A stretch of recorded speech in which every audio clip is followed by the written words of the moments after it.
네, 오늘 읽은 본문의 처음인 22장 17절을 보시면은 지혜 있는 자의 말씀이라는 표현이 있습니다. 여기서 지혜 있는 자 이렇게만 보면 단수 같은데요. 원문으로는 복수형입니다. 지혜 있는 자들, 지혜 있는 많은 사람들의 말씀을 우리가 보는 겁니다. 이 표현이 중요한 것은 잠언의 다른 부분은 모두 솔로몬의 말이다 이렇게 되어 있기 때문입니다. 잠언 1장 1절에 이렇게 시작합니다. 다윗의 아들 이스라엘 왕 솔로몬의 잠언이다. 그렇게 해서 또 한 단락이 끝난 10장 1절도 그랬습니다. 솔로몬의 잠언이라. 지금 우리가 보고 있는 거에 그 단락이 끝나면 이제 25장 1절에 가서도 이것도 솔로몬의 잠언이요 유다 왕 히스기야의 신하들이 편집한 것이니라. 자, 이렇게 세 군데에 걸쳐서 이것은 솔로몬의 잠언이다 이걸 강조하고 있거든요. 근데 그 중에 딱 요 본문은 지혜 있는 자들의 말씀이다 이렇게 되어 있습니다. 그래서 학자들은 22장 17절부터 아까 본 그 25장 바로 앞인 24장 34절까지를 솔로몬의 잠언과 구별되는 지혜자들의 말씀으로 구별해서 말을 합니다. 물론 이건 한 권의 잠언 안에 들어있는 거고요. 그 지혜자들 안에 솔로몬도 포함되어 있을 수도 있고, 솔로몬의 잠언이나 또 우리가 지금 보고 있는 이 지혜자들의 말씀 읽어보면 내용상 뭐 별 차이가 없습니다. 다 비슷해요. 왜냐하면 다들 하나의 지혜의 말씀을 하고 있는 거니까요. 그런데 여기에서 형식에 분명한 차이가 나타납니다. 일단 솔로몬의 잠언의 한 예를 한번 보시고 그 특징을 들어보신 후에 오늘 보고 있는 이 지혜자들의 말씀을 보시면은 그 차이가 확실히 드러날 겁니다. 솔로몬 잠언의 예로 앞에 있는 22장 3절을 한번 보세요. 슬기로운 자는 재앙을 보면 숨어 피하여도 어리석은 자는 나가다가 해를 받느니라. 솔로몬의 잠언은 대부분 이렇게 그냥 한 절로 구성이 되어 있습니다. 우리가 3절을 읽었지만 앞에 2절이나 뒤에 4절은 이 3절과 아무 상관이 없는 전혀 다른 이야기가 연결이 되어 있습니다. 자, 그리고 솔로몬의 잠언은 그 한 절 안에 두 행으로 구성이 되어 있는데 1행과 2행이 반대의 의미를 보여주는 게 참 많습니다. 슬기로운 자 그리고 어리석은 자 완전히 반대를 이야기하고 있죠. 이런 방식을 반의 대꾸법이다 이렇게 말합니다. 비슷한 형식으로 대꾸를 이루지만 의미는 반대다. 그래서 반의 대꾸법. 솔로몬의 잠언에는 이런 반의 대꾸법이 굉장히 많습니다. 물론 다른 비슷한 동의 대꾸법도 있고 그냥 대꾸가 아니라 이렇게 흘러가는 문장도 있는데요. 특별히 솔로몬의 잠언에는 반의 대꾸법이 많다. 그리고 문장의 종류가 대부분 평서문입니다. 오늘 본 문장도 숨어 피한다 라고 하고 나가다가 해를 받는다 이런 식으로 그냥 어떤 원리를 서술하는 형식으로 기록이 되어 있죠. 자, 그런데 오늘 우리가 보고 있는 이 지혜자들의 말씀은 솔로몬의 잠언과 이런 부분이 좀 다릅니다. 그 한 예로 오늘 본문 22절과 23절을 봅시다. 약한 자를 그가 약하다고 탈취하지 말며 곤고한 자를 성문에서 압제하지 말라. 대저 여호와께서 신원하여 주시고 또 그를 노력하는 자의 생명을 빼앗으시리라. 자, 이 말씀의 특징도 앞서 보았던 그 솔로몬의 잠언의 세 가지 특징으로 한번 비교를 해서 정리를 해보겠습니다. 첫째, 지혜자들의 말씀은 하나의 주제에 대한 교훈이 한 절로 되어 있지 않고 적어도 두 절 이상입니다. 방금 본 22, 23절도 두 절이 연결되어 있죠. 두 절짜리도 많고 세 절 또는 네 절짜리도 굉장히 많습니다. 좀 긴 거는 7절로 구성되어 있는 교훈도 이 지혜자들의 말씀 안에는 들어있습니다. 그리고 두 번째 특징으로 동의 대꾸법이 주로 사용이 됩니다. 방금 본 문장에서도 탈취하는 것은 불법적인 무력이나 협박으로 약한 자의 소유를 빼앗는 것이거든요. 그런 거 하지 말라 했고 두 번째 행위도 성문에서 압제하는 것은 합법적인 거래 그리고 재판 등의 방법으로 약한 자를 괴롭게 하는 겁니다. 그 두 가지가 다 같은 의미죠. 그 둘 다 하지 마라 이런 말씀입니다. 이 성문이 왜 합법적인 거래나 재판이냐? 당시 성문은 시장을 이루기도 했고 또 성문은 재판장이 되기도 했기 때문입니다. 결국 지혜자들의 말씀은 한 절에서 끝나는 게 아니고 두 절로 이어지는데 그 두 절 안에서도 한 행에 보면은 같은 이야기들을 반복해서 강조를 하는 겁니다. 그렇게 의미를 확장해 가는 것을 동의 대꾸법이라고 하는데요. 이렇게 동의 대꾸법이 주로 사용됩니다. 22장 3절에서 봤던 것 같은 그런 반대 의미, 반의 대꾸법은 이 지혜자들의 말씀 부분에서는 전혀 사용이 되질 않았습니다. 이게 또 두 번째 차이였고요. 마지막 세 번째, 평서문으로 구성되었던 솔로몬의 잠언과는 다르게 지혜자들의 말씀은 주제를 그냥 명령형으로 분명하게 밝혀줍니다. 그러고 나서 그 명령을 내리는 이유를 부연해서 설명을 합니다. 그러니까 그런 식으로 논리적으로 설득하는 형식을 가지고 있어요. 22절에서 탈취하지 말라, 압제하지 말라 이렇게 명령을 하고는 23절은 대저라는 접속사로 시작을 하죠. 대저 우리가 잘 사용하지 않는 옛날 말인데요. 이건 이유를 의미하는 접속사입니다. 다시 말하면 탈취하지 말라, 압제하지 말라. 왜냐하면 여호와께서 신원해 주시고 또 그를 노력하는 자의 생명을 빼앗으실 것이기 때문이다. 이런 이야기예요. 여기서 신원한다라는 것은 원한을 풀어준다라는 의미이죠. 이러니까 압제하지 말고 탈취하지 말라 이렇게 명령을 내렸던 겁니다. 설득이 되죠. 이런 특징들 때문에 이 지혜자들의 말씀은 오늘날의 설교와 같다라고 이해할 수 있습니다. 설교가 그렇거든요.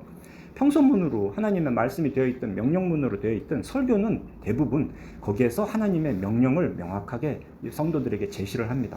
왜 그런 명령을 내리는가? 이거에 대한 이렇게 부연 설명을 하게 되죠. 그런 식으로 설교는 논리적으로 설득하는 형식을 지니는 게 일반적입니다. 이 지혜자들의 말씀이 바로 짧지만 그런 설교의 모습을 갖고 있다는 거죠. 자, 이런 지혜자들의 말씀이 오늘 본 이 22장 17절부터 24장 끝까지 쭉 이어집니다. 그 중에서 오늘 읽은 17절부터 21절은 이 전체의 서문 역할을 합니다.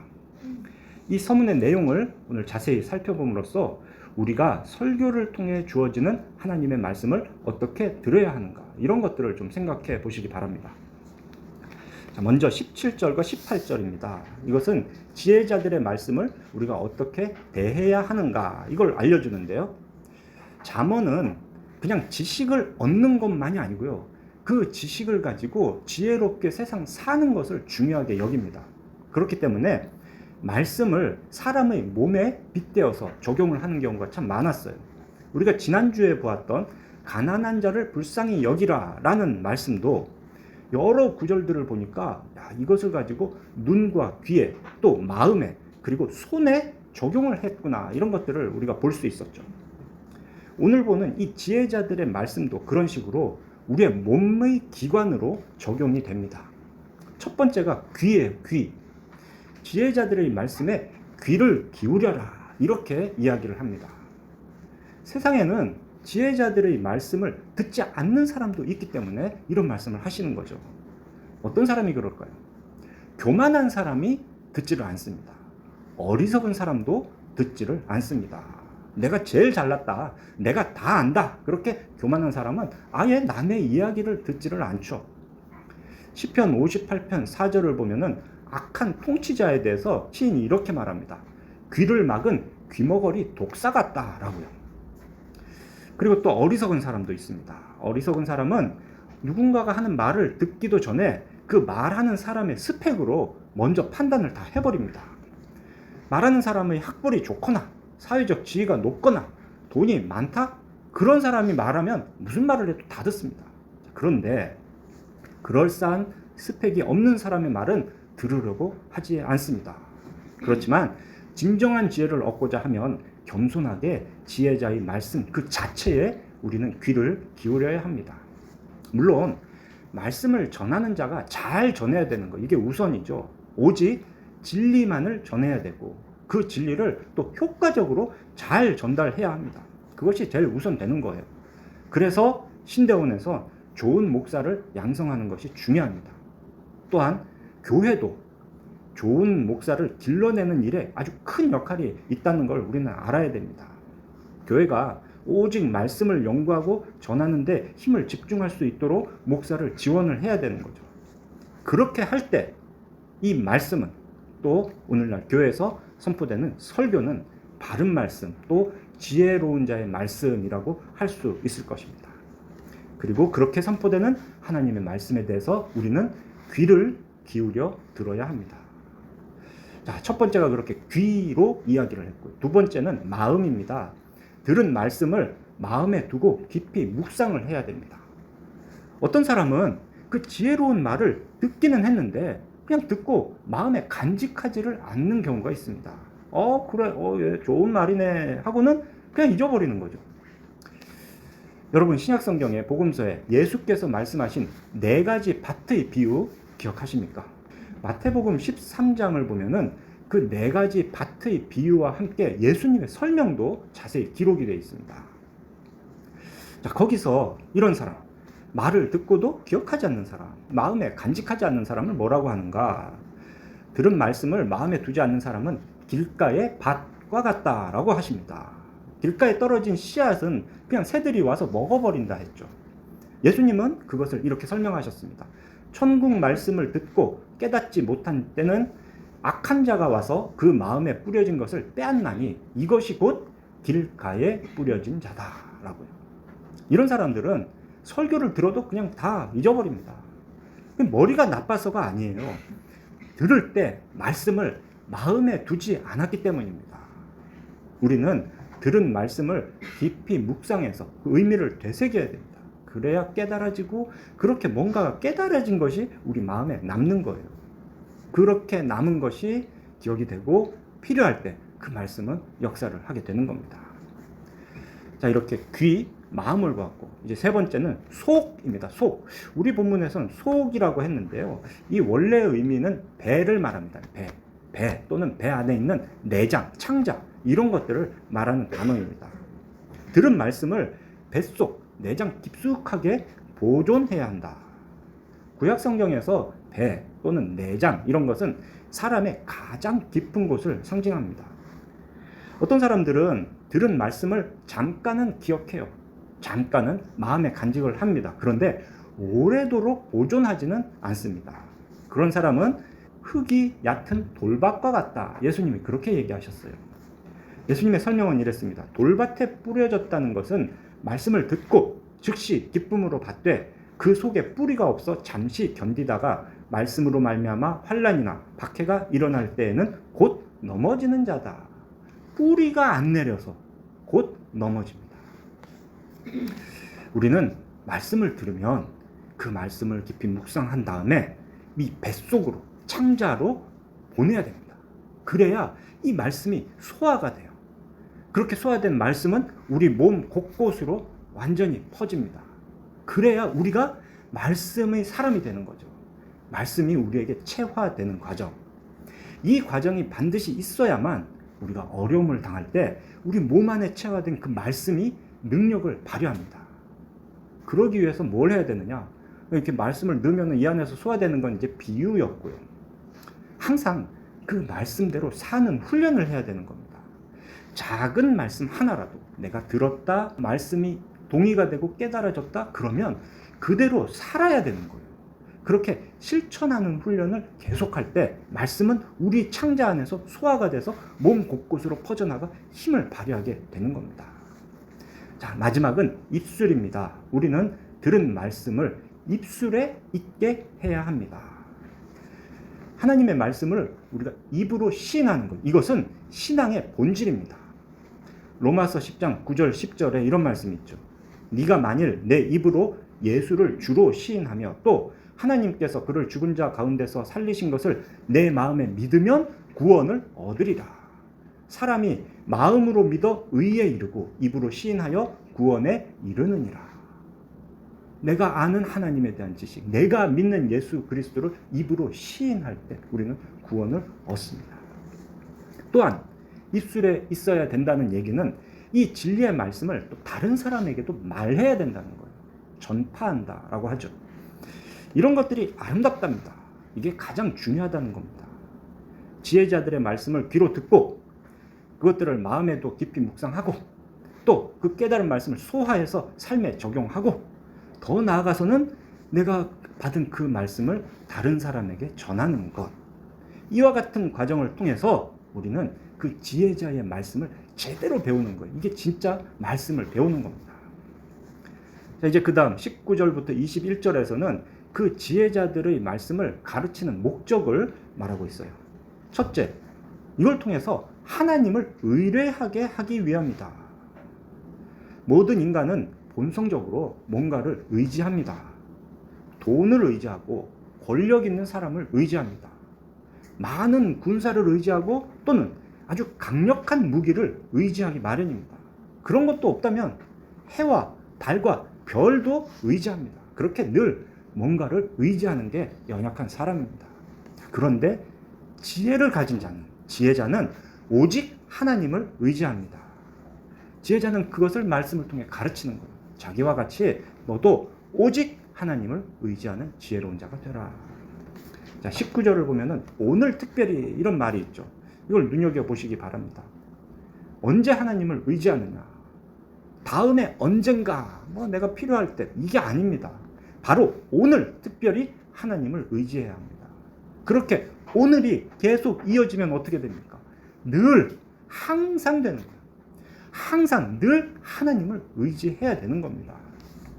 결국 지혜자들의 말씀을 배우고 익히는 자는 깨달은 그 말씀을 따라서 늘 항상 하나님만을 의지해야 되는 거예요. 이게 그 말씀을 전하는 자의 마음, 목적이고, 이게 말씀을 듣는 우리가 가야 될 목표점입니다. 하나님을 의지하는 거. 항상 늘 의지하는 거.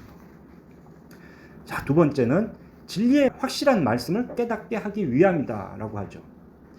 지혜자의 말씀을 우리가 잘 배우면 무엇이 진리이고 무엇이 거짓인가, 이걸 구별하는 능력이 생겨요. 어떤 기준을 갖게 되는 거죠. 그뿐만이 아닙니다. 또한 이 말씀의 확실성까지도 얻게 된다. 이것은 말씀을 따라 사는데 아주 중요합니다. 우리가 진리의 말씀을 듣고 또 그것을 깨달아 몸으로 행하고 입으로 시인하고 다른 사람에게 전하는 것, 이건 이제 그 말씀이 바깥으로 움직이는 건데요. 그런 경우는 때로 우리에게 고난을 주기도 합니다. 진리에 대한 기준이 있더라도 그 진리에 대해서 확신이 없으면 우리는 감히 그 말씀을 따라서 행하지 못할 겁니다. 어디 가서 누구한테 말하지도 못하고요. 시인하지도 못하고 전하지도 못하고요. 말씀대로 내가 살지도 못할 거예요. 왜? 확실함이 없을 때문에. 그런데 진리의 확실한 말씀을 우리가 안다면, 그걸 깨닫는다면, 이 진리에 대한 확신이 나에게 주어진다면 우리는 주저함 없이 그 말씀대로 시인할 수 있어요. 그 말씀을 전할 수 있을 겁니다. 또 그 말씀대로 행할 수 있을 겁니다. 어떤 고난이 예상돼도, 심지어 내 목숨이 왔다 갔다 하더라도 그냥 내가 아는 그 진리의 말씀의 확실함으로 살아갈 수가 있는 거예요. 그래서 그 진리의 확실한 말씀을 깨닫는다는 게 참 중요한 목표점입니다.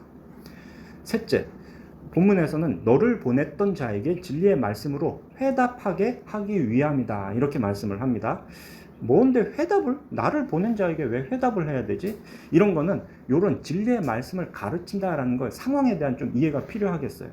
어떤 젊은 자녀를 지혜자에게 보내서 얘야, 너 진리의 말씀을 잘 배워오거라, 이렇게 한 경우도 있고, 또는 예를 들면 우리 교회에서 누군가를 선발해서 신대원에 보내서 말씀을 잘 배워 좋은 목사가 돼서 이렇게 할 수도 있잖아요. 그런 아버지, 부모님, 또는 그렇게 후원해준 후견인, 이런 사람을 너를 보냈던 자라고 지금 말하고 있는 겁니다.